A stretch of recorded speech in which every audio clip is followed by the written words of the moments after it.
you.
Oh, it's 5 seconds. I'm coming in early. Hot mics.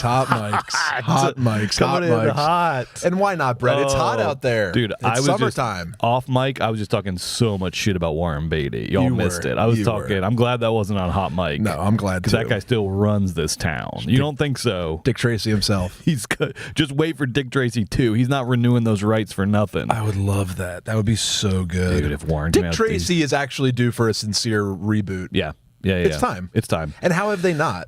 I guess because Warren Beatty owns it and he won't let it out of his cold He won't let hands. it out of his hands. Good for him. Because there was that movie, one of the an epic flop, which was actually produced by Michael DeLuca, who we'll talk about later. He's now at Warner Brothers. We love him. Helming some great movies this year. Hollywood's greatest producer. But DeLuca was, when he was at New Line/Fine Line, he produced a bomb called Town and Country, which was a famous bomb. And one of the reasons why it was such a bomb, and it had like Warren Beatty, Goldie Hawn, Gary Shandling, and Annette Bening, maybe? I don't know. I don't know who not Annette. Somebody else was in. I can't remember.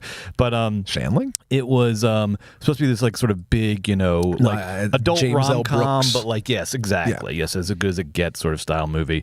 But one of the problems with it was Warren was like noticeably too old to play the character of like the womanizer. It's like, because he was playing a character where like when he walked in the club, everyone like turned and was like, oh my God, who's that handsome man? Where it's like, no, it's like maybe you could do a thing where like you're rich and so that's kind of your way to like, but you're not gonna, it's not just gonna, like, you don't have the Warren Beatty, like, and it's no shade, just like aging happens. It happens. But he was like insistent on playing this like Lothario, and it kind of like complicated the release. That was his like Michael Jordan on the Wizards year.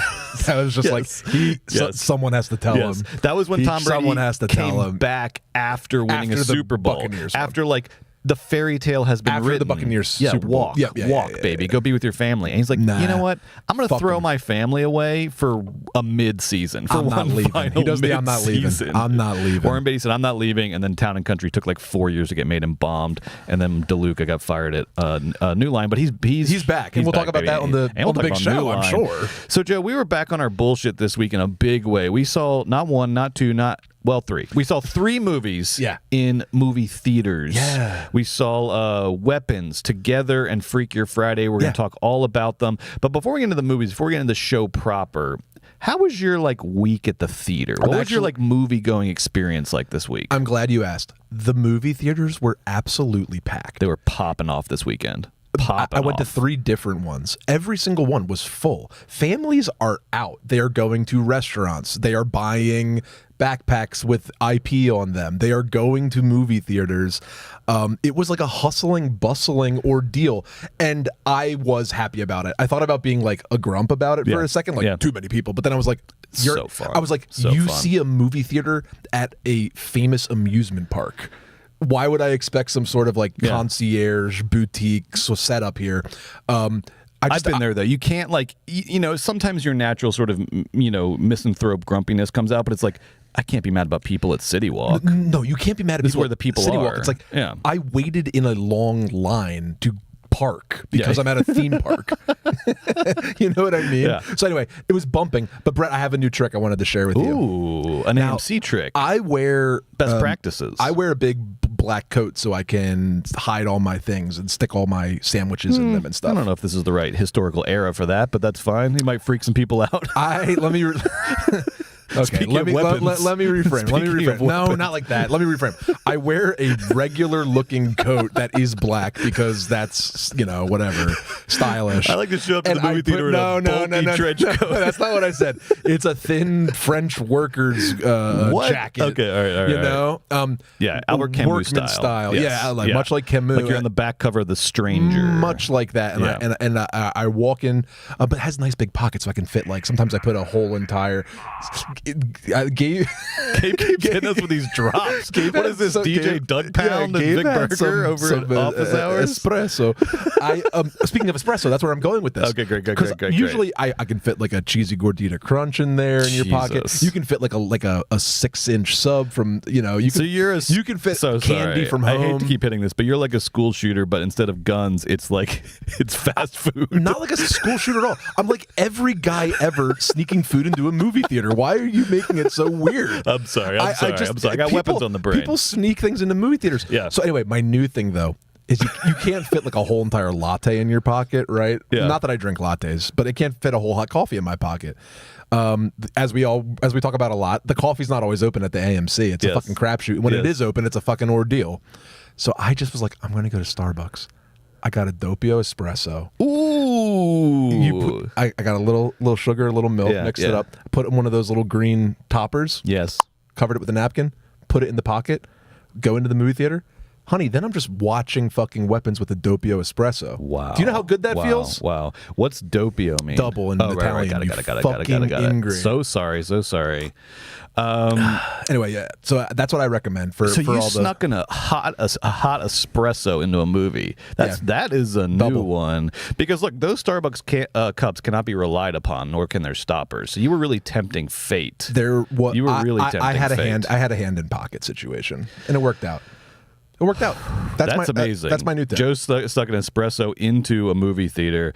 I want to shout out the chat right now. If you're watching live on the chat, the chat is already fighting about weapons. I love it. Fighting about weapons. We might fight about weapons too. Let's fight about it, or let's get into it. Also, shout out. It was shot in Georgia. I am the Georgia movie dog, hailing from the great state of Georgia. And we got a shout out. It was filmed in somebody's in Jeffrey McFarlane's hometown of Covington, Georgia. Shout out to Covington. Shout out to Jeffrey. That. Hell yeah. So I think that's where the gas station was in Covington. That's the town where Weapons happens. Yes. I don't feel like that's after seeing the film, I don't feel like that's a knock on the town. No. This could happen. This could happen to any town. This could happen to any town. I had this experience with Janet Planet. I had it again with Weapons. I was like, I kind of knew. I was like, I know this, because it's like it's a suburb. It's supposed to be a generic suburb, but there are certain regional specificities. I was like, this is a fucking Georgia suburb. That was me with Freakier Friday when I saw like the Santa Monica Pier and the La Brea tar pits.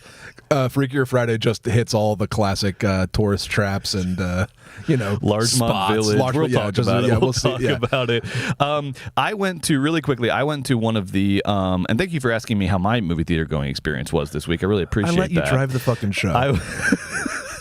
I went to one of these 217 screenings of Weapons. They did these special 217 screenings on Thursday, which is the time when all the kids got up and disappeared into the dark. Did the trailer start at 217 or the film? Great question. The trailer started. That sucks. Yes, that's not the same. I know. The movie should start. The movie should start at 217. I know. Well, that's why I was like, I got there early, because I was like, are they going to just start the movie at 217? Because I don't trust AMC anymore, as we talked about before. Trailer started. It should have been a 2 p.m. screening. Yes. Movie starts 217 for fun because of Weapons. No, it's just like, go ahead. Not even the trailers. The like AMC pre-show stuff started at 217. Okay. But so I was in Margaritaville on City Walk before this screening, and you would have thought it was like a tailgate party for movie dorks. Cool. Like Margaritaville was full of some local movie hotshots, people who run screenings around town that I recognize. Some horror people that I recognize. The same people you would see like at John Carpenter's Walk of Fame ceremony were here in Margaritaville. The LA horror heads were out for Weapons. One celeb sighting in the midst too. Who? Christopher Mintz-Plasse. You're kidding. At Margaritaville? McLovin. Pretending he doesn't know fucking McLovin. What was that character he played? I don't remember from my favorite movie, Superbad. Couldn't draw my memory. Yeah, that's McLovin. Right. He was looking good. He had like sleeveless tee, tatted up. He's strong dad now. bod. Yeah, he looked cool. And remember, like he's a Celtics fan or something, and he's like going down. I've come around on him. I really was down on McLovin when I found out he was a LA-born Celtics fan. Not that I care about either team. That just sort of messed with my.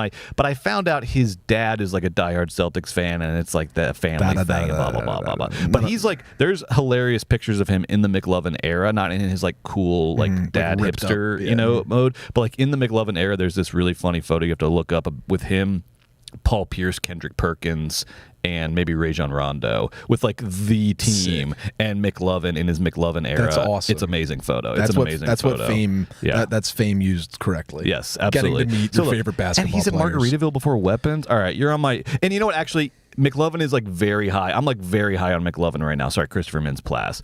Because did you see that like viral video where he was at, I think, Universal Studios? Man, he might be a fucking City Walk like that's head. So cool. He was good for you. That's healthy. That's healthy for you. He was at Universal Studios or Disney or somewhere, and he passed by someone with a McLovin T-shirt with like the driver's license T-shirt on. Oh, nice. And he came up to the guy and was like, "Hey, do you want to do a picture?" You're kidding. And the guy did a picture, and then afterwards, like the guy was like, "Oh my god, that was the McLovin. And now he thinks that's like what LA is like. Like, I'm walking around, and then a celebrity comes up to me right on City He's Walk. now just walking around with like a Sabrina Carpenter shirt on, just like walking down Hollywood Boulevard, like Sabrina. Okay, so McLovin. Sabrina. I went to Margaritaville before Weapons, different screening. Wow. I went with my friend Zach. I love that we just act like this is healthy and normal. This is healthy and normal. Right, I went with my friend Zach. I'll talk about this later during the Weapons screening. Okay, good. But I went with my buddy, who is a guy that like A, screams, and B, which I didn't know till the film started, flails. Yeah. So I got hit like 4 times during Weapons because Zach was like, bah! And he like smacked me. Zach's a Muppet. I mean, speaking of our, we'll talk about Muppets later. But yeah, he just was smacking me and screaming. And if anybody in LA really wants to have fun at a horror movie, you got to go with Zach. It made Weapons like better. I was like, wow. It's like going to Weapons with Gonzo. It was so much fun. He was cracking me up. I once saw Zach, and I have not hung out with Zach as much as you have. But I hung out with Zach a little bit. I once saw Zach spill a beer in which he like tipped the beer like to him like 3 times between his hands. The beer was like spinning, and he was like, it was like those like the guys who do the sticks in the park. He was doing that with a full beer that he had not taken a single sip of. And then eventually, for a second, I was like, is he gonna like catch this thing? And then it just spilled all over the floor. I've seen Zach fall out of a stationary chair. He was just sitting there, and then he just went, whoa, and he fell out of a chair. This man works. His job is to shoot a plasma laser from California to space. He's very intelligent, and he's like has the brain for it. I'm a little unnerved. I think I'm a little unnerved that someone that as sort of Muppety as Zach is in control of the Marjorie Taylor Greene space lasers. Do you know what's crazy is I think Zach's like one of the best guys in space we got. Yeah, you know what I mean? Like, you know what I mean? Like, there's some characters over in space. I know someone who works. I'm not gonna say who. I know someone who works on NASA contracts, and it's a shit show over there. Space people are fucking crazy. I meet as many space people as I meet fucking entertainment people in LA. It's half industry, entertainment industry, half space. That's probably not true at all, but like, no. It feels that way. Like, space is a huge industry in LA. There's always been the secondary industry in LA. It used to be oil way back in the day. LA was an oil town before it was a movie town, and then it's been military contractors. You know, since the last 30, 40 years since Reagan. Yeah. All right, Joe, what do you think? You want to start the show? Can't wait. I cannot wait for this show. Let's talk about the movies, baby. Gabe, roll that theme song, please.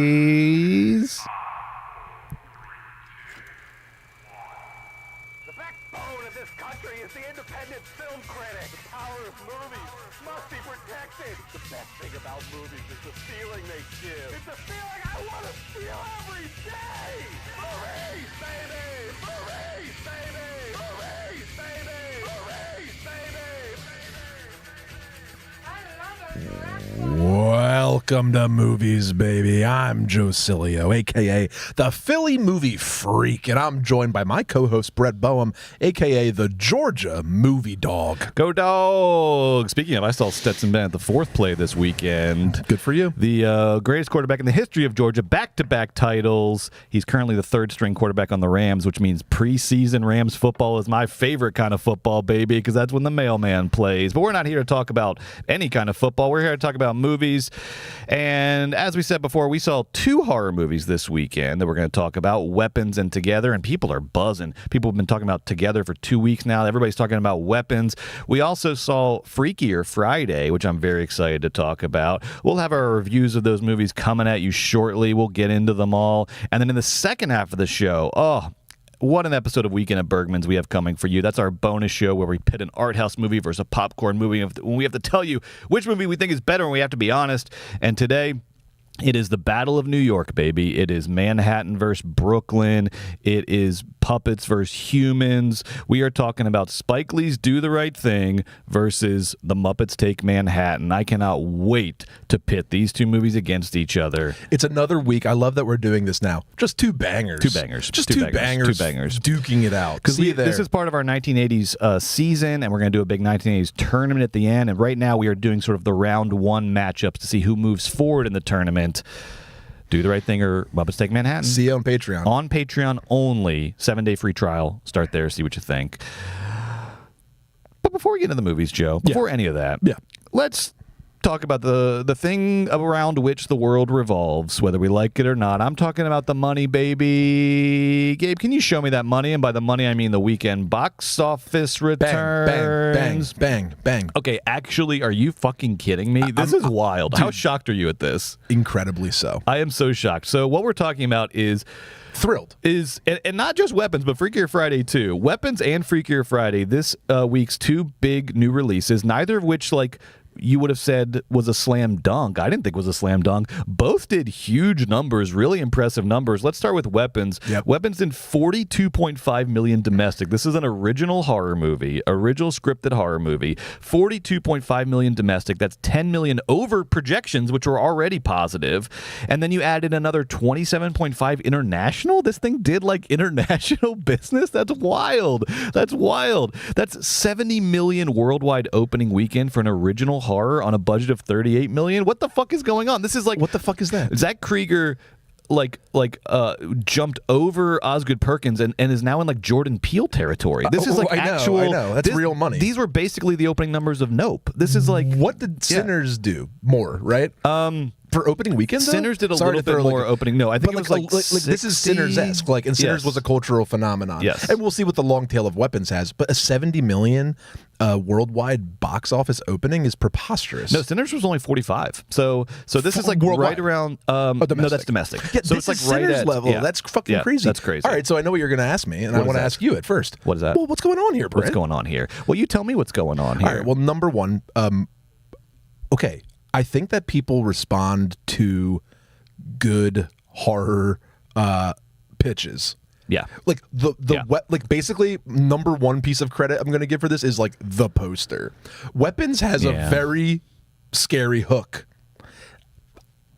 Original and scary and mysterious. It has that one image, that one sort of iconic, already like instantly iconic horror and image. I can think of it right now in my head. It's the little kid with his arms behind him and they're running and it has the poster and it says like these kids disappeared. Like what happened? So it's a mystery box sort of a thing. Yeah. It's also like true crime adjacent thematically, which I feel like is resonant to a lot of people. Love like a good crime, love a good mystery.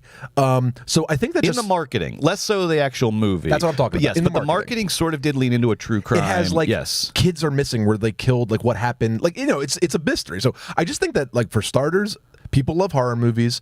This weekend is like summer weekend, August like 8th, like we're primo summer. Kids are not at school. And horror movies are fun, and this one just like it looked really good with a great trailer. Again, shouts to the greatest marketing team in movies, the Warner Brothers marketing team. Killed it.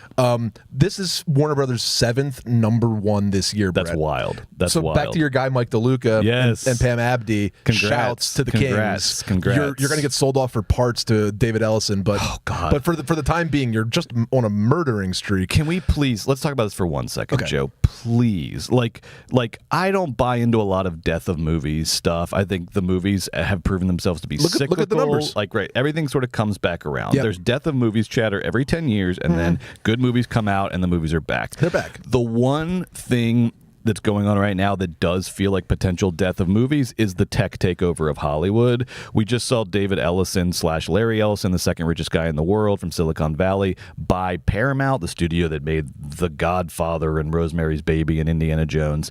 And Apartment 7A. And there is now an Apartment 7A, and there's on Paramount Plus, and there is with Julia Garner from Weapons. Hey, that's right. And now there is chatter that they have their sights set on Warner Brothers next, which everyone thinks, you know, yeah, I mean, it would be at least a year away because Warner Brothers has to split first. But everyone thinks that split that Zaz came up with is so that they can sell. It'll have to be for a fucking pretty penny, though, because word on the street is Zaz finally cleaned the decks enough at Warner Brothers to play God and be movie man. But now he's really going to have to probably just sell. Do not fucking sell to the Ellisons. I will chain myself to the gates of the Warner Brothers lot. I know. I will. I agree.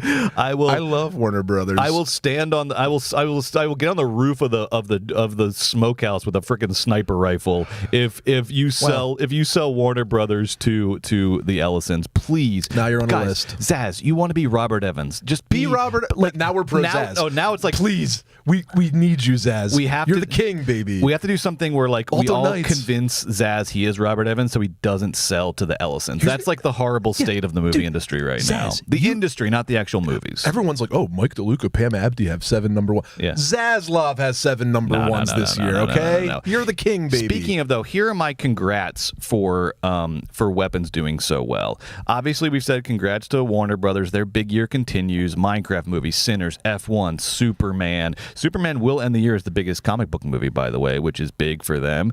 And then congrats to, as we've said, Michael DeLuca and Pamela Abdi for their O-Tour strategy. It got off to a slow start with Mickey 17, but now Sinners and Weapons hit big, cultural phenomenon style movies. Guy next to me on the plane watched Mickey 17. He liked it. Okay, good. So maybe Mickey 17 is going to have an afterlife in streaming VOD. But look, we haven't even gotten to the big one, the PTA movie, One Battle After Another. I bet they had these 4 big O-Tour swings. I bet going into the year, they said, man, 2 out of 4 would be amazing. If 2 out of 4 hit, we're gold. They've already got 2 out of 4, and they haven't even got to the PTA yet. And Minecraft hit.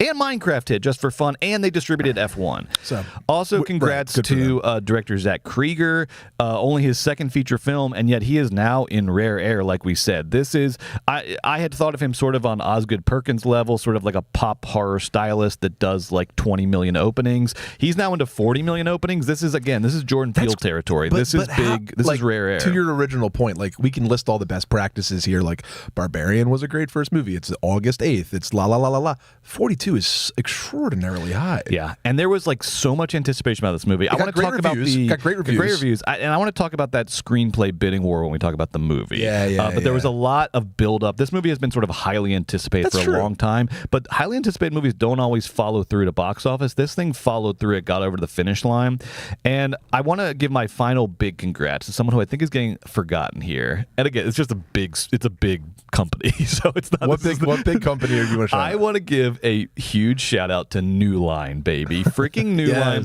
The house that Freddy Krueger built, okay? New Line is still hanging in there, and they've had a big fucking year. This is Final Destination Bloodlines and Weapons. They've had 2 big horror hits this year so far, and they're also producing Conjuring Last Rites. Okay. New Line is having a big fucking year. The company that fired Mike DeLuca back in the 2000s because of Town and Country, the Warren Beatty movie. If you're just joining us, we talked about it in the cold open. Now Mike DeLuca is running Warner Brothers movie division, of which New Line is a subsidiary, and everyone's fucking friends again, baby. That's Hollywood. That's a Hollywood story. There's nothing more Hollywood than hating somebody one day and loving them the next. Absolutely. That's just the way of the world. It's just, were the movies you worked on good? If so, it probably brought everyone together and made money. If they weren't, everyone got mad at each other and probably went their separate ways. Brett, not to change gears too much, but also, can we just say how preposterous it is that Freakier Friday brought home, if it made $8 million domestic, I'd go, that was really good. Good for Disney for taking a risk on taking a streaming movie and putting it in theatrical and do that. No, Disney wasn't fucking around. They made $30 million opening weekend. This is why we were all shitting ourselves when fucking Longlegs made 22. Thank you. You know what I mean? Not to beat a dead horse here, but this is why I still cannot believe that they did not, that Universal did not release Bridget Jones' Mad About the Boy in theaters. Never stop saying it, because it's so crazy. That movie did so much money internationally. It would have done Freakier Friday or better numbers domestic. I don't know why they did not, because Joe's right. Freakier Friday has straight to streaming written all over it. And I hope the ecosystem is starting to, because there are movies, like, I don't think every movie should get a theatrical release. There are movies that work really well straight to streaming. Movies, baby. We love TV movies. We love TV movies. We love them. This had TV movie written all over it. Yeah. But I love that it got theatrical release, because it when you saw it in theaters, it wasn't a TV movie. It played so well in theaters. It played great. It was big. It was theatrical. It was a crowd pleaser. It was nostalgic. Also, audiences are used to streaming movies. They just want it big. It's fine. And also, there's like Moana 2. They did this, right? They pulled it out of the Disney Plus trash can, and they made Lilo $1 billion as well, which made over Lilo $1 billion. And Stitch made $1 billion. Now here again with the smaller but still incredibly fucking powerful. Shout out to Lindsay Lohan and Jamie Lee Curtis. You know what? Just get your flowers, ladies, because you're stars. And so it did $29 million domestic, $44.5 million worldwide on a $45 million budget. So it made back its production budget in theatrical weekend one for a movie that I'm sure Disney has all of their expectations built into streaming for. And yet theatrically, it's already made its money back. That's amazing. So crazy. Good idea. Good idea, Disney. Now, bad news for Disney, though. Fantastic Four, holy shit. The plummet continues. Yeah. After a 66% drop in week 2, Fantastic Four had another 60% drop in week 3. It's only up to 230 million domestic and 434 worldwide. For an MCU movie, that's not good because that budget is 200 million plus. We're done here. So, Joe, here's the scenario we're looking at. Because Death of Marvel is now like real. It's like it's real. Like there's always the like, oh, they're too big to fail. They'll figure it out. They'll pull it out. Avengers is coming, blah, blah, blah. Death of Marvel is a real concern now because of the fact that the 3 releases this year, Captain America, Brave New World, Thunderbolts, and Fantastic Four First Steps, all prove that the core fans are still there, and pretty much everyone else has abandoned these movies and doesn't care about them anymore, and will just wait for them to come out on VOD. Yeah. Here's the scenario we're looking at, Joe. This is insane to say. Here's the scenario we're looking at. We're definitely not going to get a Marvel movie in the top 5 of the year-end box office because all 3 are already out. There's nowhere close. Fantastic Four is at 9 right now, okay? But it's 140 million behind the number 8 movie, F1, which is still also in theaters and making money. So what I'm going to say, and this is not even like a risky prediction. This will happen. Marvel will not have a movie in the top 10 of the year-end box office. They will not have a movie in the top 10 because Fantastic Four is at 9 right now. It's probably going to hold at 9. And guess what we still have coming out? Avatar Fire and Ash, Zootopia 2, Wicked for Good. There it is right there. And that's not assuming like something else hits or makes something or Weapons keeps going crazy, right? So we can say it definitively. It's not even a prediction. Marvel will not have a movie in the top 10 of the year-end box office. And do you know the last time that happened? I had to, how far I had to go back in fucking Box Office Mojo to find this? I was getting mad how far I had to go back. I'm sorry. Was there a time post-Iron Man that it ever happened? Once. There is 1 year in the run of since like the third year, like they only put out Iron Man 3 or something. 2011, the year of Captain America: The First Avenger and Thor. That's all the way back in Phase 1. 2011 was the last time, not counting 2020. 2011 was the last time that the MCU released a movie that did not end up in the year-end top 10. But guess what also came out in 2011? Like Harry Potter, Transformers, Pirates of the Caribbean, Twilight, Mission Impossible, Kung Fu Panda, Fast 5, Hangover 2, Cars 2. This year, there is no excuse. There is only the realization that the MCU is in its decline, and that's fine. Great. That's fine. What a run. Congrats. You guys really nailed it. That was awesome. You guys should all give yourselves a pat on the back, but it is like, it's done. You know what I would do, honestly, if I was Bob Iger? And I know it sounds crazy, and I'm not Bob Iger. Throw it out there, baby. Big ideas. I would get it. This is the golden watch time for Feige. Ooh, Feige out to pasture. I love it. And it's not like it's just just before it gets Fantastic Four First Steps, his idea was to play it safe as a restructuring, but that safety did not bear the results that they needed, which was a foundation upon which a series can be made and launched. I would fire the coach. I think it's time. I would fire the coach. If this was sports, you're firing the coach. I would fire the Belichick got fired. Bill Belichick got fired. I'm not saying Feige is bad at his job. I'm saying this is the time when you fire the coach. This is just what happens. What a run you had. You're the GOAT, baby. Dude, you're the box office GOAT. You and James Cameron. You are the fucking man. Go work, whatever, on the board of fucking Uber or whatever and make $1 trillion or whatever's next for you, Feige. Or go take over, Warner Brothers 3, the AI edition or whatever. But like for if I was Bob Iger and my asset Marvel was in gentle decline, I would just coaching change. Just coaching change. Don't overthink coaching change. But and there's been rumors or like little whispers of Feige kind of running out of steam at Marvel, but they got this whole entire important 2-year thing. I think they'll let him go through Doomsday and see what happens. I'd fire the coach. I'd fire the coach right now, mid-season. I love it. I love it. Coaching change, mid-season coaching change. They still don't have a finished script for Endgame, or not Endgame, whatever the fuck. Doomsday. That doesn't bother me as much as it does. That's Feige's style. That's his style. I've heard though that this is a little excessive by Marvel standards. It's getting a little, even by Feige, sort of, we'll figure it out. We'll figure it out in post. It's all post anyway. Who gives a fuck? We pay Robert Downey Jr. $80 million for one movie. He can come back and do reshoots if we need him.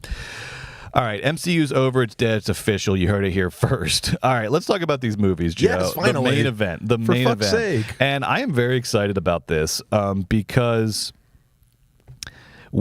I don't know. I have a rough sense of your feelings about Together and Freakier Friday. Not a clear sense, but a rough sense. I have no idea what you thought about Weapons. I don't think you reviewed it on Letterboxd yet. Okay, so I have no idea what you think about Weapons. Can I set the table for you a little bit? I'd appreciate that. I want to sort of talk about a little bit of how this movie came to screens, a little bit of what I'm seeing in the sort of zeitgeist in terms of people's responses to it. All right. And then I want to hear what you have to say. Okay, great. Okay? I love that. All right. So Weapons was written and directed by Zach Krieger. This is the follow-up to 2022's Barbarian. I mean, it's not related, but it's his follow-up. It's his next movie. And Barbarian, of course, was a critical success, commercial success on a low budget. And so what happens when someone has a low-budget horror movie that breaks big? Everyone wants a piece of that action, baby. So for this movie, Weapons, there was... Not since the heyday of Joe Esterhaus has there been a bidding war for an original screenplay quite like this. I have not, when was the last time you heard about, a big bidding war for a screenplay? I know. This was such a, 90s thing. Right. The age of the golden age of the spec kind of thing. Right. You don't hear about this anymore, but listen to this. They did an old school thing where they... On a given day, they sent this screenplay out at 8 a.m., encrypted. All the big studios, all the streamers got a copy of Weapons. Zach Krieger said that by 9:30, Michael DeLuca was on the phone to him with an offer. There That's you go. Let's fucking go. Baby. That's it. Now, Warner Brothers' New Line were the winners. They walked away. They made the best offer. There were also some big losers. There were bodies left in the wake of this bidding war because Jordan Peele really wanted this movie for Monkey Paw. Really, and now you can see why. Really wanted this movie for Monkey Paw, which he was going to distribute through Universal. Apparently, his reps got a little cold feet at the end on the budget or this and that. And his manager is also Zach Krieger's manager, so I'm sure Jordan Peele thought, I'm good. I got the rich it. client. Right, I got the in. I got the in. Ron Paul. Jordan Peele, Rich Paul?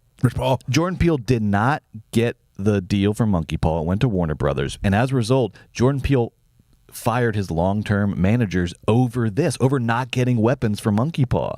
And they had been with him since the sketch comedy days. That's why Krieger and him had the same managers, because they were originally sketch comedy managers. They had just stayed with him. And he was like, all right, guys, we're in the big leagues now and you're not cutting it. I need new reps. Yeah.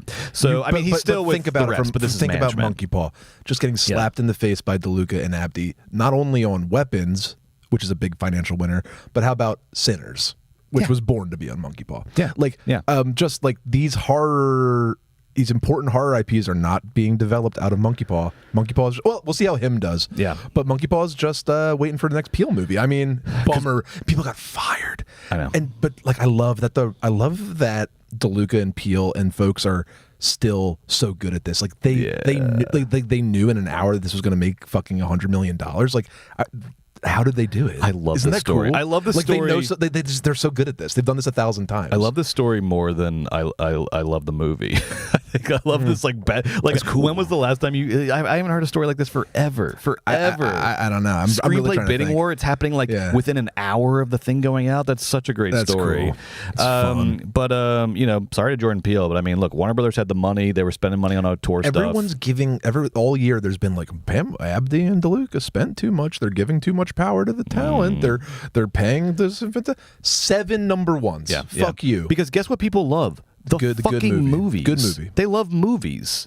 And Pamela Abdi and Michael DeLuca understand that. Thank you. Particularly after weeks of getting just hit over the head with franchise movies, I think that's another reason why Weapons did so good. Everyone's coming off of Jurassic Park, Superman, Fantastic Four. Okay. I went to the movie. Okay, I went. I saw it. Okay. Weapons. Oh my God. Okay. Fucking let's go. Looks scary. Let's go.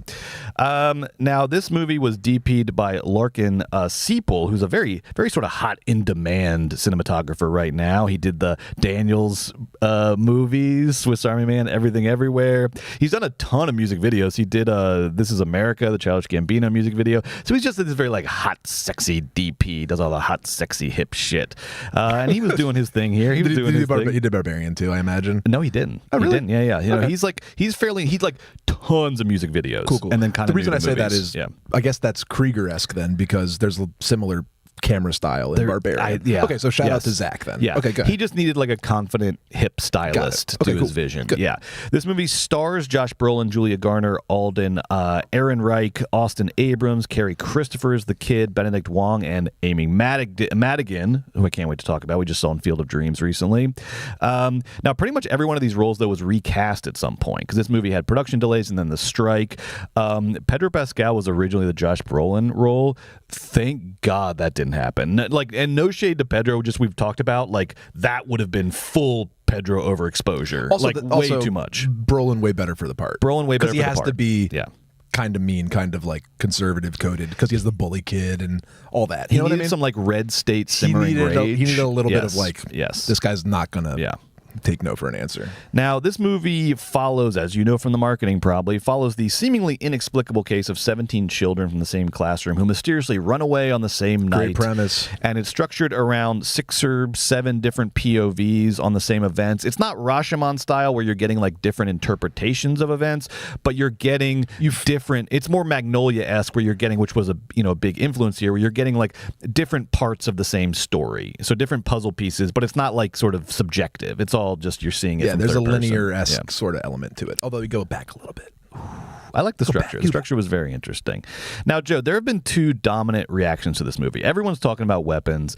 Big, buzzy, Reddit-style movie. Everyone's got theories. Everyone's looking into it, digging into it. Fun. The 2 dominant reactions I've seen, particularly from the people that liked it, the 2 dominant reactions are that, on the one hand, this movie is like an allegory, possibly an allegory for like school shootings, that it has a big sort of allegorical message that it is working towards. The other interpretation, which is sort of the opposite, is that this movie is good because it lives in its own mystery. It's trying to be irreconcilable, unresolvable, leave open-ended questions, so on and so forth, and that it's doing sort of intentional mystery. So kind of 2 sort of, in a way, diametrically opposed interpretations of this movie from the people who like it.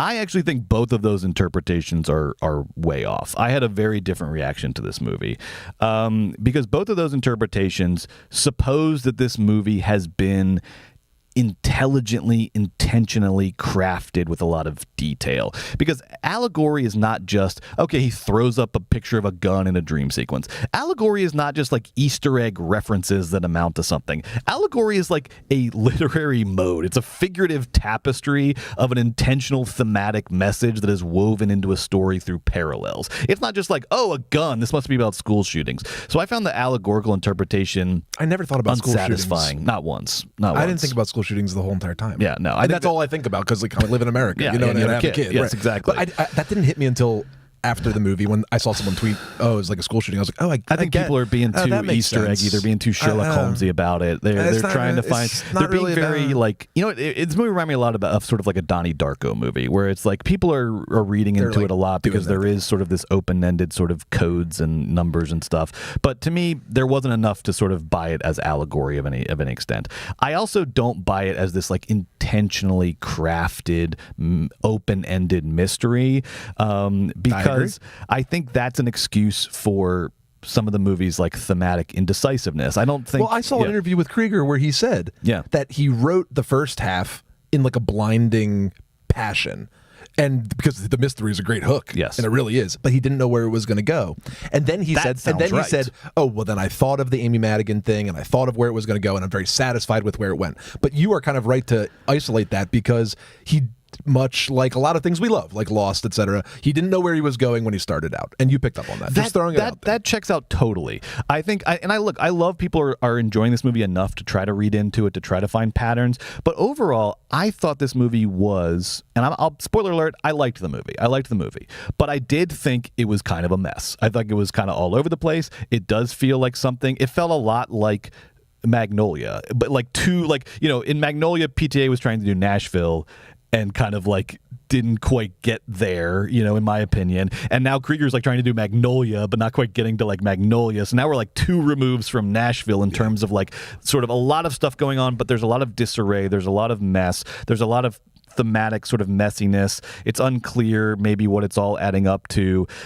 So I didn't see this sort of intelligent design in this movie that would qualify it as like allegory or like an intentional open-ended mystery. To me, it felt like a big old horror sketchbook, and Krieger is doing what PTA did with Magnolia, which is like, I've got a blank check, I'm gonna fucking use it. I'm gonna try a lot of different things. I'm gonna try out a lot of stylistic things, a lot of horror tropes. I'm gonna try out some crazy plot points. We're gonna have a lot of characters. So I think it was sort of intentionally messy and intentionally a mess. But I ultimately didn't mind that. I'm sorry, I'm just going into my review if that's fine. Okay, so there are two, despite the sort of messiness of it, despite the fact that I don't think it ultimately like sort of means a whole lot thematically, there were two things that I really liked about it that made me overall think this movie was pretty good.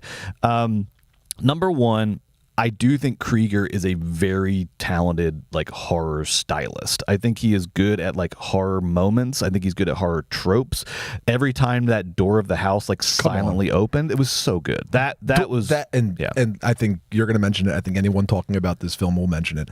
When that woman comes out with the bottle silently, and the whole movie theater goes, everyone was terrified. And that rocked. And the sound of the car door opening and closing. Very mature scares from Krieger. That's it. So I thought like the scares, the horror aesthetics, he's a very confident, talented horror stylist who, one thing I really like about him is he's not like scared or weirded out by being derivative. He understands, like, he literally does the like, here's Johnny shot from The Shining, but he does it a little differently, and it's great. It's a great shot. And I was like, I like that. I like working within the tradition, working within the canon, not creating from scratch, but sort of adding a twist to something that already works. I thought his sort of it was fun to just, again, watch him sort of in his sketchbook, just trying stuff, working on stuff, like playing around with stuff. But the big thing that really made this movie ultimately good for me, and I was like, the first half I was kind of like, I don't know if I like this. I'm kind of on the fence.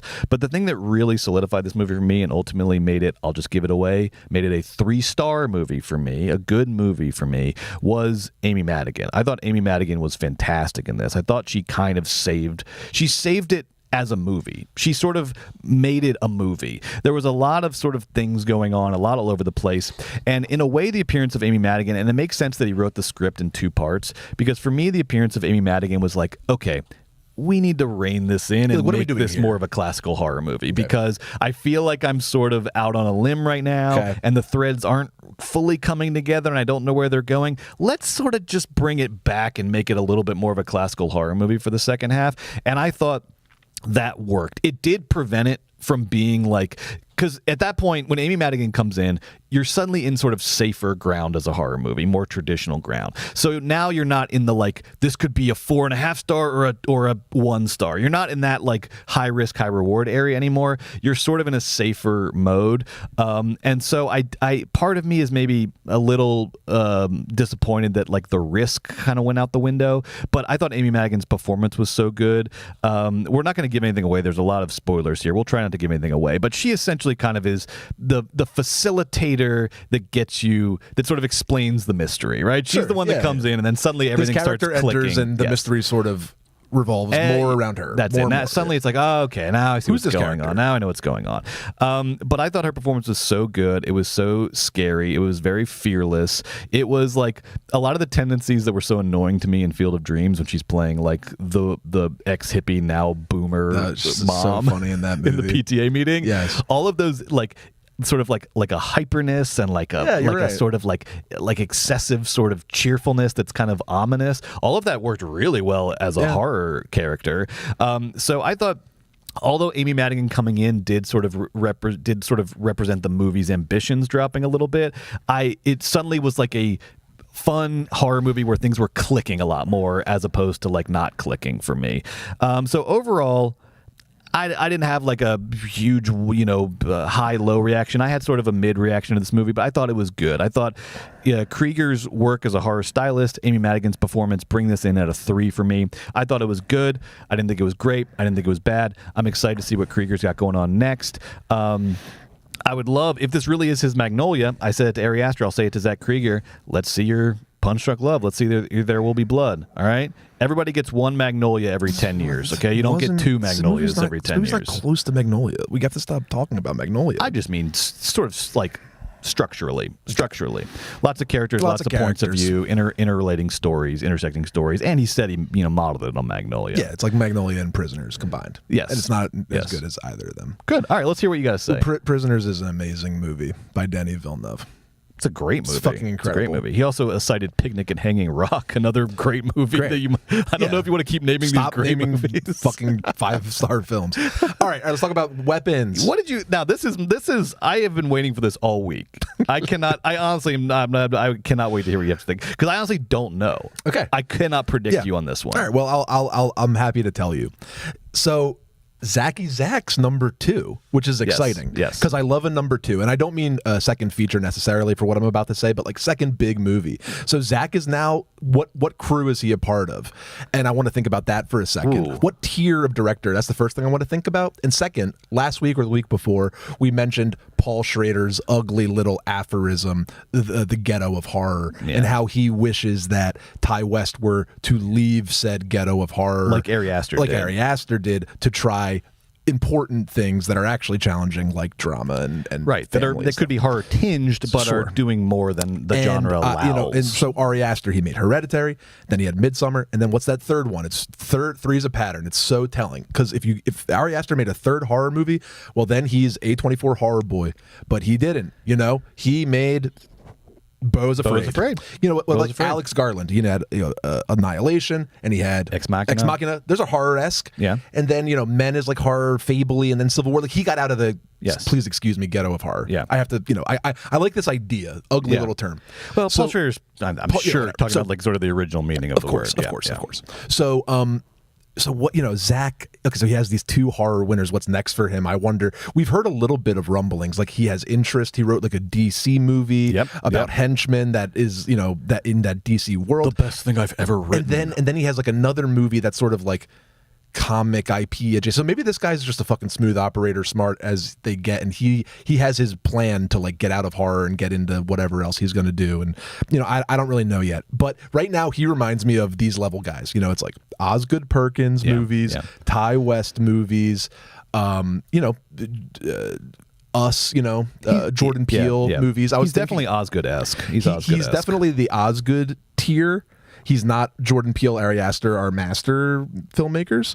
And then there is like the next tier of these horror guys, and Zach is there. Yeah. Zach's in the Ty West Osgood pile. And really quickly, the chat reminds us he's also signed on to do a Resident Evil movie. Oh, that's what it was. Yes. That was the other IP. Thank you, chat. Right. So like so maybe he's just like comfortable being, like he's excited to do IP stuff. He's franchise picking now. He's going to go pick a franchise. Apparently it's Resident Evil. Apparently great, cool, good. But who knows where it goes? He's also got that DC movie. But yeah, he's franchise hunting now. So, I wonder what's going to happen next to Zach. So, weapons. I thought the scares were mature, but I didn't think a whole lot else was pretty mature. Yeah. I thought the scares were really well honed. Really, honestly, not since The Conjuring and James Wan's scare craftsmanship have I sort of, maybe Smile. But maybe since Smile, I haven't really been like, okay, this motherfucker knows what he is doing with scares. And he gives you every flavor of like holding off and patience and up and down. And like he had me guessing the whole time where his scares were going to come from. And I found that to be like incredibly powerful and cool. But the rest of the movie was a bit of a mess. I did not respond to the structure. Yeah. I responded to the mystery. I was very engaged for the first like 20 minutes. I really wanted. I thought what he thought and what everybody thought and the marketing thought, that the setup where the kids run out the door at 2:17, where'd they go, to be very powerful. I got nervous when I saw a name on the screen. And then as like the third name on the screen entered the third piece of the film, and we switched characters again, I was like, okay. Let me guess, which name? Was it Alden? No, I'm just saying, like, the fact that we had to keep doing this. Yeah, okay. The name of the character on the screen. Just like we had to like keep switching. It was fine. I liked at the beginning how I thought it would have been more exciting and more satisfied, but Julia Gardner, we really only have the back of her head for so much of it, and everyone's faces are sort of obscured, and it creates like an unsettling dissonance between us and the character that we're following. And that kind of continues. It kind of doesn't. The camera work, which started out as sleek, sort of turned into cheap at a certain point in the film. Sorry. When Spielberg moves the camera, you can see like position 1, position 2, position 3, position 4, position 5, and they're all perfectly put together. But in Krieger, it's like it's kind of like slow, fadey, like it's like never landing on anything. And just like his contemporaries, Osgood Perkins and Ty West, this guy understands what looks good, and from a composition standpoint is satisfying, like structurally. But he is another participant in like this scourge of emptiness in the frames, where it's like this guy understands shapes and light, but what he doesn't seem to understand is the art department. Like I feel like all these guys, where's the sets? Yeah. Where's the stuff in the house that gives me any sort of indication as to who these people are? Yeah. It's always empty stuff, empty houses, empty frames. It's like, okay, great.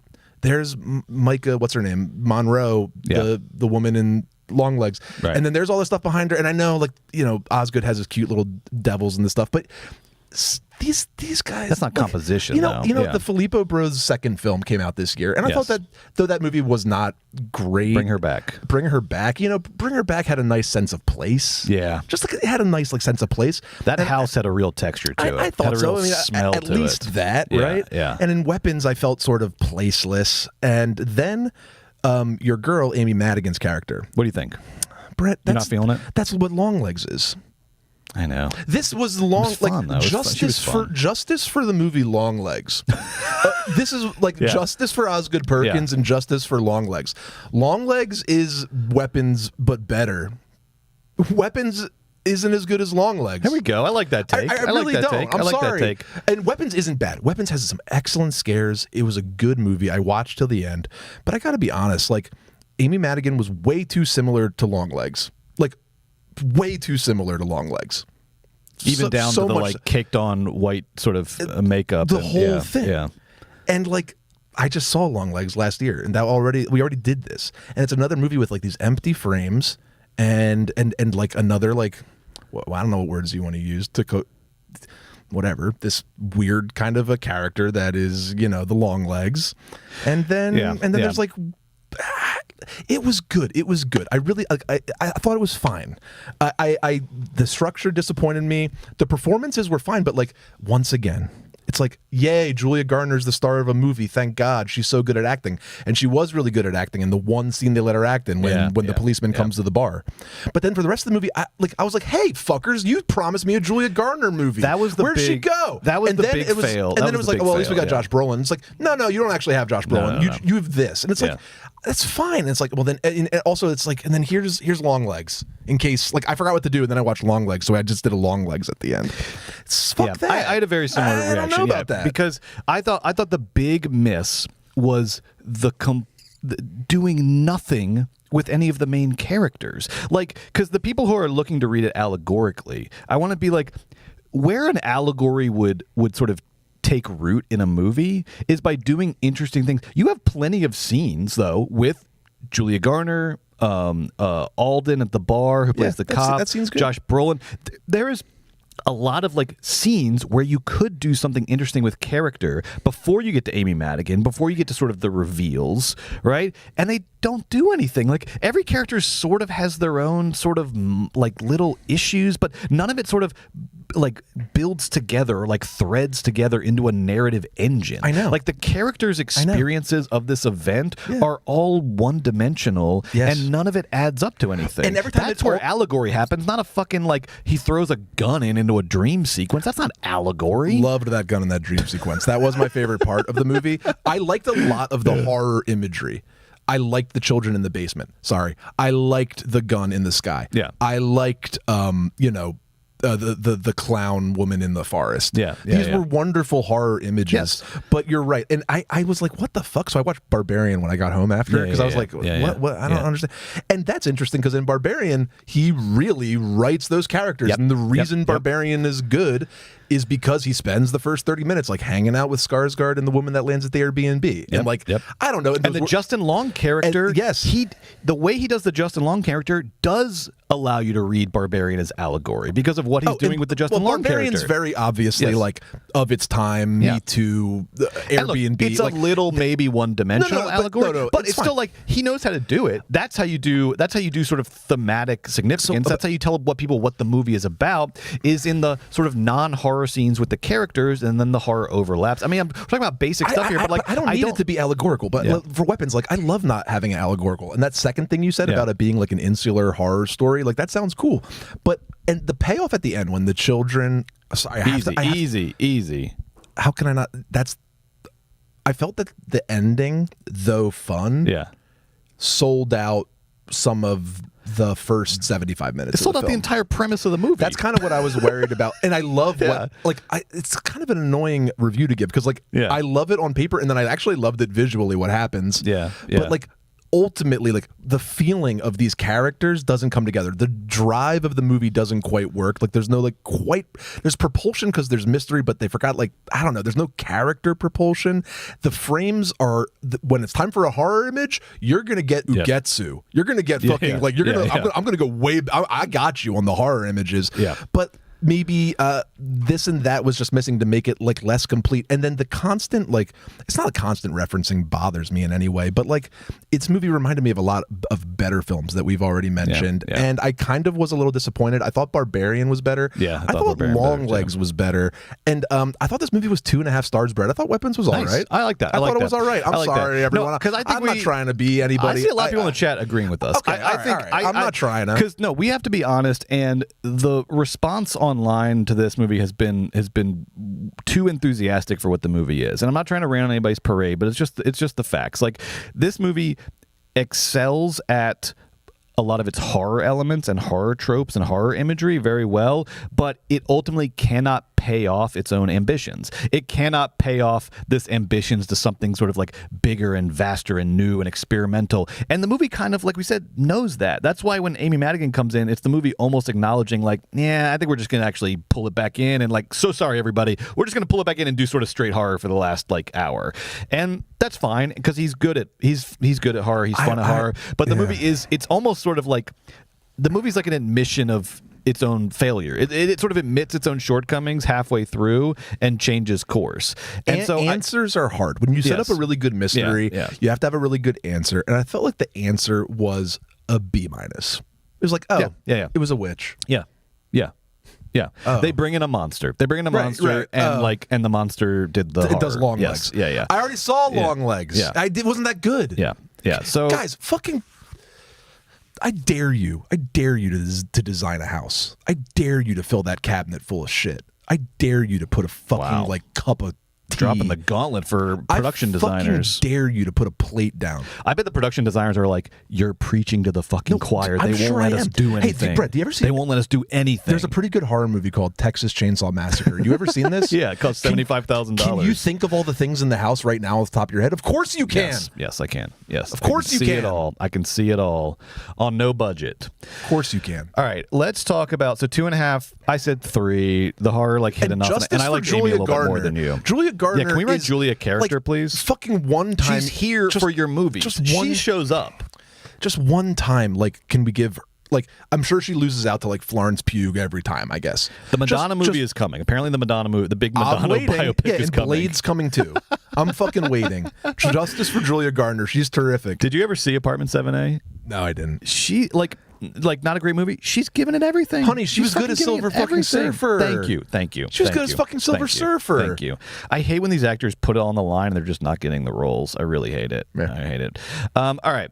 Let's talk about Together. We saw another horror movie that's been out for 2 weeks now. We're finally catching up to it. Another buzzy horror movie written and directed by Michael Shanks in his directorial debut. This is very funny.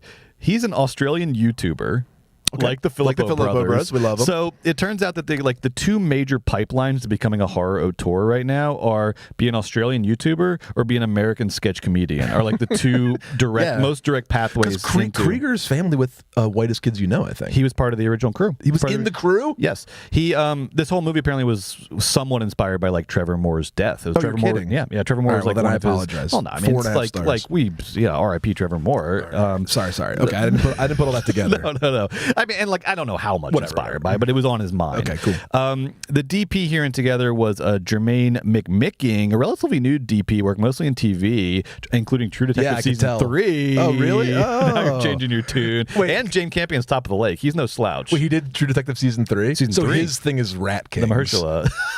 So his things, his body's all smushed together good. Okay. That's okay, that's why they brought him in. Okay. The film stars, of course, as you all know, real-life married actors Dave Franco and Alison Brie as a couple who move to the countryside and find themselves encountering a mysterious force that horrifically causes changes in their bodies and specifically makes them sort of drawn to each other in a body horror sort of way. It also stars an actor I like, Damon Harriman, and this is the guy who was previously best known for playing Charles Manson not once, but twice in Mindhunter and Once Upon a Time in Hollywood. I like the casting of Harriman because, no spoilers, but he's an handsome, odd-looking fellow, and it he works. can go either way. It was good. It was good. Right, I can go either way. That's right. And it was that was perfect casting. Now, Together was one of the most buzzed about movies at Sundance this year, probably the most buzzed about. Neon bought it for $17 million, and then planned out another genius Neon marketing scheme.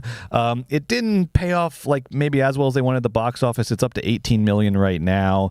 But I mean, you got to hand it to Neon, another killer marketing campaign. I mean, Dave Franco and Alison Brie, as we talked about last week, love it or hate it, they did the best version of the modern marketing campaign. They're out there covered in rats, which we now understand, answering questions about the movies. They're kissing each other. They're doing hot ones. They're doing everything. Now, Joe, after all the press tour and the overexposure, we finally get to see Together. Finally get to see the movie Together. I gotta say, I was surprised by how much I liked this movie. I was surprised by how much I liked it. After all the hype, I just got to watch a good horror movie. Here's what I liked about Together. I liked that it was committed to horror. I liked that it was trying to scare me. Yeah. My worries were that it was going to be a little too jokey with Dave Franco on board and Alison Brie coming from Community, etc. It was going to be a little too jokey. And it was going to be maybe a little meta in an annoying way. No, they did a good job. It was neither of those things. They did a good job making sure neither of those things happened. It was trying to be a horror movie, and it was trying to scare me. It wasn't too meta. The whole time wasn't we're actually married, winking. They were just acting in the movie. None of that. They were playing characters. They were doing characters. Yes. And if anything, they were sort of. I mean, Dave Franco's always Dave Franco, but they were both playing a little against type. Well, I thought Alison Brie did a really good job being a new, fresh kind of annoying woman. That Manic Pixie Dream Girl she changed up her act version. Yes, she was acting. I like her character that she picked. I thought it was funny in the right ways. That character was annoying in the right ways. They were both very sort of contemporary of the moment characters. Dave was more close to Dave, I think, and that's okay. I don't think he can help it. Yeah. But it's just the kind of performer I just wanted to say, I saw you guys. I saw you guys doing funny characters. Yes. I see you. Yeah. Okay. So I liked all of that. I liked that in a way it was just sort of a classic horror movie with some legit scares. Now, that being said, it does do a penis stuck in the vagina joke, and they do a cut down that looks like it's from 40-Year-Old Virgin for a second. So I was like, hey. Stick to horror. I think that if that didn't happen in the movie, we'd be disappointed. Yeah, I guess you have to do penis if you're stuck in doing vagina. Together, you gotta do penis stuck in and there was a lot of fun stuff around. It was the first time they'd had sex in 3 years or whatever. So there was a lot thematically that worked around that scene too. But it was just a shot of the prosthetic penis. I was like, you've been doing good. I think we would have been sad if it wasn't in there. If there wasn't in there, okay, that's what I think. Yeah. But overall, I really liked a lot of the scares. They do a Thing style dog creature in the beginning, which it's coming, and you're we're about to get Thing dog, and then we got a decent Thing dog. It was nice. Yeah, it was good. And then the Thing dog esque thing at the end, they do another Thing dog esque thing, and that was good too. That's right. I agree. It was fun. Agree. I liked the effects. Clearly, they're working on a bit of a budget, but I liked the effects. They did a really good job. I liked when they knew. The effects were really effective. They were very good.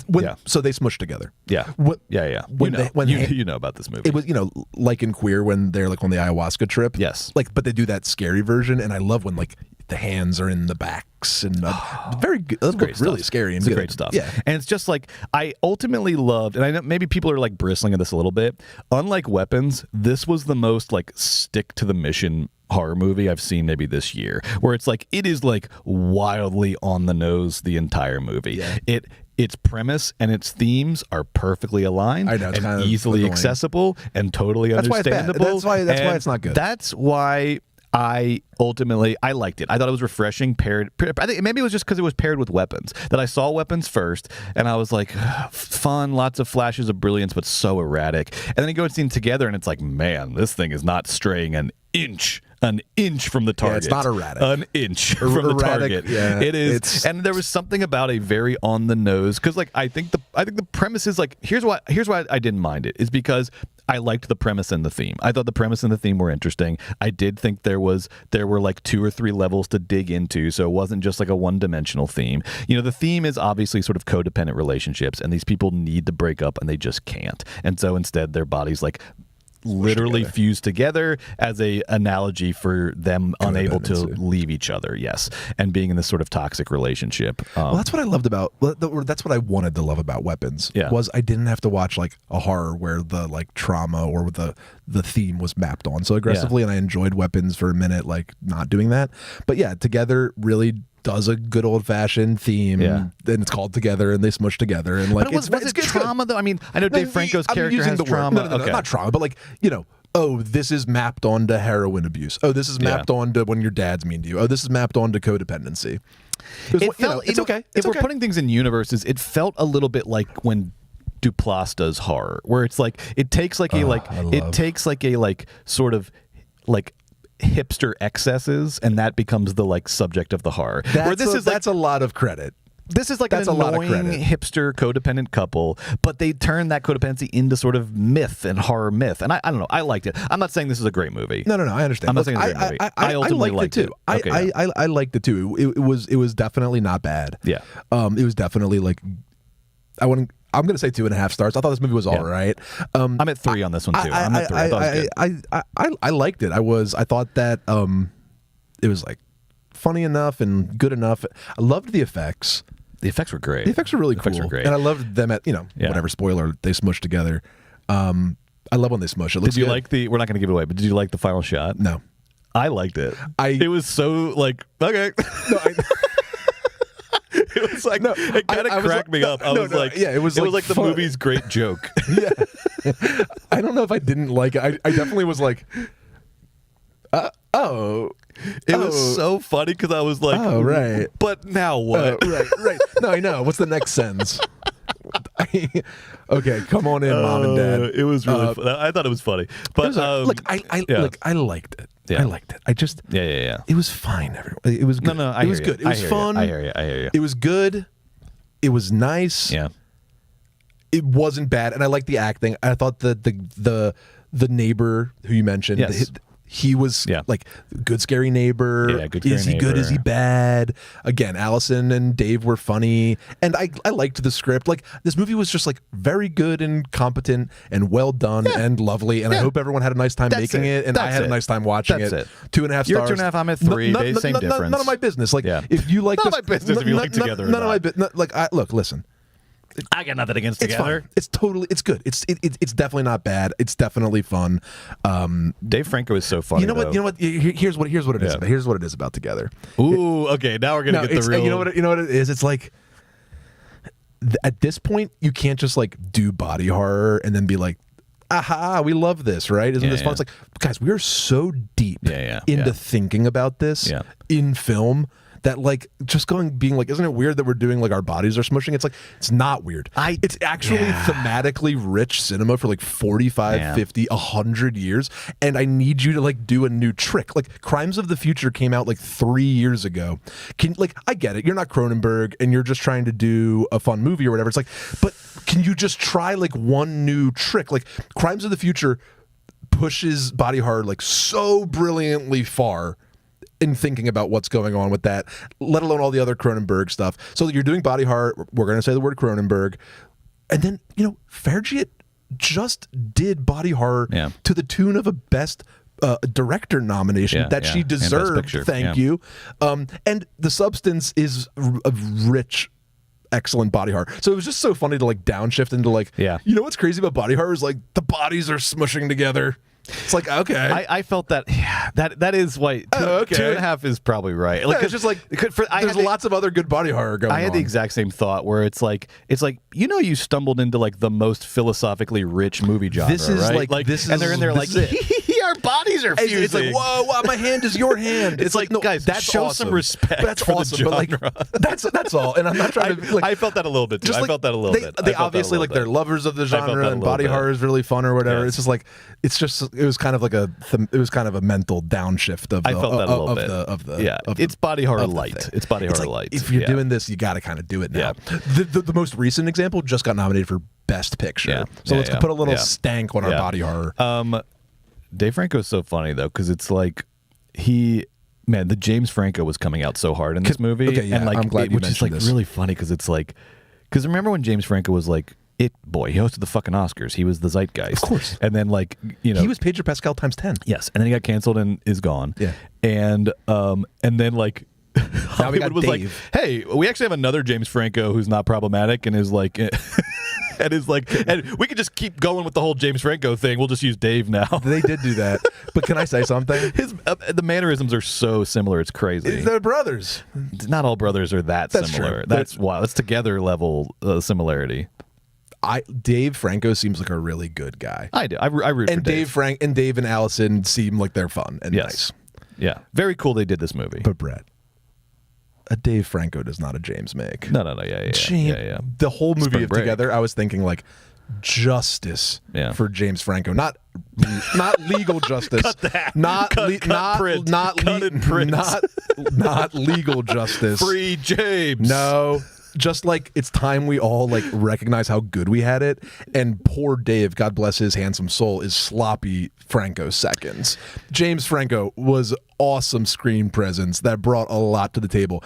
Dave is a fun guy who's married to Allison Brie, and I love you for that, but that's the fact. Dave is a charismatic, like fun guy who seems like a good guy, and he picks good movies. He has good taste. He's not like a great actor. His brother was one of the great screen weirdos of his day. Yeah. And long may he rot or whatever, but also justice for his acting skills. All we gotta say is that Alien is like, I mean, look what he did in Spring Breakers. Like so many Dave times. is not time on and time Dave and is not time on par with that, but that's fine. That's fine. You know what? Fuck James. I'm glad we got Dave. We got the James stuff, and then James can just waddle off into hell. We want Dave. All right, I like that. Yeah. But it's not true. We want Dave. It's not true. We want That's Dave. not how I actually feel. Freakier Friday, real quick. Yeah. Real quick, Freakier Friday. This is directed by Nisha Ganatra, a Canadian-American director. This is her 6th feature. She's been working a lot of like movies that I recognize but have not seen in the sort of like rom-com adult cool. Is that why drama. It's so competent and breezy and fun? I believe so. Okay, cool. Yes. This is like a accomplished sort of like comedy drama stylist, and that those talents are at work here in Freakier Friday. Screenplay by Jordan Weiss. Similar, just been doing some streaming Hulu stuff. Did that show Dollface with Kat Dennings. So just like some industry stalwarts here, banging out the Freaky Friday reboot over 20 years later. We've got several of the cast returning, and a shocking amount of the cast returning here. Jamie Lee Curtis, Lindsay Lohan, Chad Michael Murray, Mark Harmon, Rosalind Chow, Stephen Tobolowsky, and then like all back. The people who like got out of acting but then are like coming back for Freakier Friday. They are joined by Julia Butters, who you remember from Once Upon a Time in Hollywood, the child actor in the Western with Leo. That's the best scene. Sophia Hammonds, who's coming. That's her. Yeah. Got it. Sophia Hammonds coming from like Disney Channel stuff, Hulu stuff, and then Manny Jacinto from The Good Place, from that Star Wars show, The Acolyte. And then you've also got your comic sort of standbys, your scene stealers. Vanessa Bayer, June Diane Raphael, Chloe Fineman are here. This thing was distributed by Disney. Vanessa Bayer was really funny. Vanessa Bayer was fine. She made me laugh. Never misses. Never misses. Really quick. Freakier Friday. I thought this movie was so much fun. This is. Oh, at the end we got to do a little weekend of Bergman's of these 3 movies. Rank them real quick. Okay. I thought this movie was so much fun. It is big. It's silly. It's for like middle school kids, which I loved. It's for like a specific. It's like, man, I bet middle school kids are rocking out to this movie. They were. My theater was packed, and like everybody was tittering and laughing the whole time. It was very silly. This movie's silly. It's a body swap sequel. With, you know, Jamie Lee Curtis is back. Lindsay Lohan is back, which is just like nice. She looks healthy and wonderful and great, and like she looks like she's having fun. She was great. She was fun. She's totally fun. All the Lindsay Lohan, like the Lindsay Lohan sort of like. That whole thing was back, like fun comic energy. It was just nice. Gets from point A to point B. It was a relief. It was a literal relief to see her just like happy and healthy in this movie. It's awesome. And then Jamie Lee Curtis.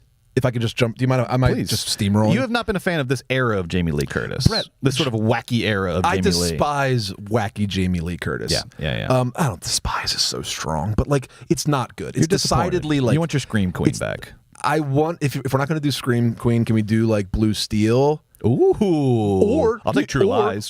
Or you have what I love: Trading Places, Fish Called Wanda, Jamie Lee Curtis, where she's at her best, right? Comedic. Jamie Lee Curtis. So how'd you like her here in Freakier Friday? The best since Fish Called Wanda. Same. I agree. The best Jamie Lee Curtis has been since Fish Called Wanda. She's game for the silly movie. She delivers in almost every scene. Sometimes it's not her fault when the scene just is missing. She's so into it. She's so silly. She's so like unpretentious about the goings ons. She is like. She's killing every line, and she was so like fun. She was cracking me up. Yeah, she's fun. She cracked Can me you up. believe it? No. Can you believe it? I didn't think she had in her anymore. I cannot. She's cracking me up. Better than Laurie Strode reboot.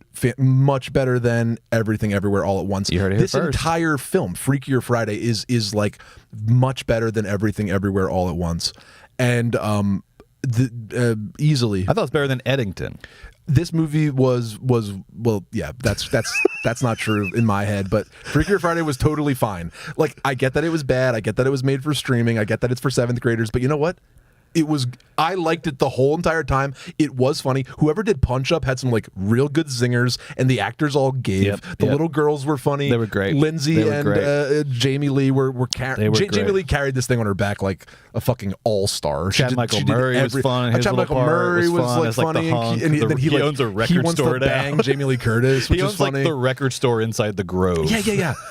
Because I want to talk about. I loved just the stuff of this movie. The specifics of this movie were so funny and dumb and silly. There's like, in terms of movie tropes, you get food fight, you get big concert at the end, you get important restaurant opening, you get like they get a cool car and they drive it around. You get so many. This was just like a movie about movie tropes. It was just like a movie. It was so fun to watch. It was so like effortless. All the kids liked it. Silly. Oh, and if I may, Body Swap, a totally underrated genre. Great genre. It almost. I know when it flops, but when it delivers, it fucking delivers. I love this subgenre. I don't care what you think. It is always funny and good. It provides easy comedy. It provides easy horror. Swap those bodies, folks. Swap them around. I loved all the LA stuff. There's like a real Nancy Myers strain to this movie, even though it's like a sort of teen middle school movie. There's a real like, it's like bougie LA, which I hate in real life and love in the movies. So you're getting like, this is like we said before, this is like Rick Caruso's LA. This is outdoor mall LA. This is Valley Century Village. City. They mentioned they refer to Larchmont Village twice in this movie. This is the Grove Americana. Studio City.